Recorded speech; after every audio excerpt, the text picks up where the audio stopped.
ఏమ్మా content creator. ఏంటి ఒళ్ళు బలిసి అడ్డంగా తెగ కొట్టుకుంటున్నావంట? అది నా డైలాగ్ కాదండి. ఉషా డిజైనర్స్ ఓనర్ అయిన ఆ మేడమే అన్నారు. ఒక కంటెంట్ క్రియేటర్ అయితే ఆవిడ మీద ట్రోల్ చేసి 2 వీడియోస్ పెట్టిందనమాట. అలా పెట్టడం అయితే అస్సలు కరెక్ట్ కాదు. ఎవరిదైనా బిజినెస్సే. ఆ బిజినెస్ గురించి మాట్లాడకూడదు. అసలు పర్సనల్ అది.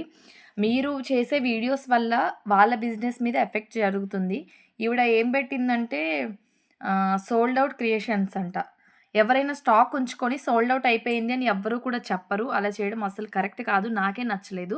నేను దాని మీద మొత్తం ఫుల్ వీడియో యూట్యూబ్‌లో అప్‌లోడ్ చేశాను. ఎళ్లి ఎండింగ్ వరకు చూడండి.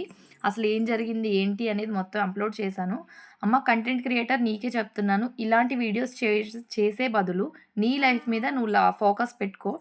ఇలా అందరి బిజినెస్ మీద ఫోకస్ పెట్టడం కాదు. వాళ్ళు చిన్న చిన్న బిజినెస్ పేజెస్ వాళ్ళు గూడా ఉంటారు. వాళ్ళని సపోర్ట్ చేయాలి గానీ, ఇలాగ ట్రోలింగ్ అయితే చేయగూడదు. రేపొద్దున్న నిన్ను గూడా ట్రోలింగ్ చేసే రోజొస్తది. ఇది గుర్తుపెట్టుకో.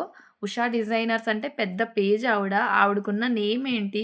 నువ్వు చేసే ట్రోలింగ్ ఏంటి? నాకైతే అసలు అర్థం కావట్లేదు. నువ్వెంత ట్రోలింగ్ చేసినా ఆవిడ బిజినెస్ పడిపోదు. అలా అని ఆవిడ పేరు పోదు కదా! కానీ అలా చేయడం అయితే కరెక్ట్ కాదు. ఒకళ్ళని ఎగతాళి చేసి మనం మాట్లాడుతున్నామంటే రేపొద్దున అదే సిట్యుయేషన్ మనకు కూడా వస్తదని ఆలోచించుకో ఫస్ట్ అయితే. అలా వీడియోస్ డిలీట్ అయినా చెయ్యు. లేదంటే తర్వాత అప్‌కమింగ్ వీడియోస్ అయినా మానేయాలని నేను కోరుకుంటున్నా. అండ్ నీకు దాని కింద చాలామంది కామెంట్స్ కూడా చేశారు. ఆ కామెంట్స్ చేసినోళ్ళకి గూడా బుద్ధి లేదసలు. కరెక్ట్‌గా నువ్వు చెప్తున్నావనుకోని వాళ్ళు ఎంకరేజ్ చేస్తున్నారు. నీ ఫాలోవర్స్‌కి నువ్వేం మెసేజ్ ఇస్తున్నావు అసల? ఏం మెసేజ్ ఇవ్వాలనుకుంటున్నావు? నాకైతే అదసలు అర్థం గావట్లేదు. నీ నీ లైఫ్ మీద నువ్వు ఫోకస్ చెయ్యు. ఎదుటోళ్ళ మీద కాదు. నువ్వు చేసే వీడియోస్ వల్ల నీ ఫాలోవర్స్‌కి యూజ్ అవ్వాలే గానీ, వాళ్ళని ఎంకరేజ్ చేసినట్టు ఉండకూడదసలు. ఏం మెసేజ్ ఇస్తున్నావో నాకైతే అసలు అర్థం గావట్లేదు. ఫస్ట్ ఆఫ్ ఆల్ కరెక్షన్ చేసుకో. నీ లైఫ్ మీద ఫోకస్ చెయ్యు. అందరి బిజినెస్ మీద పడి ఏడవడం కాదు. ఆవిడెలా చేస్తే ఎందుకు? ఆవిడ ఓవర్ యాక్టింగ్ చేస్తుందా?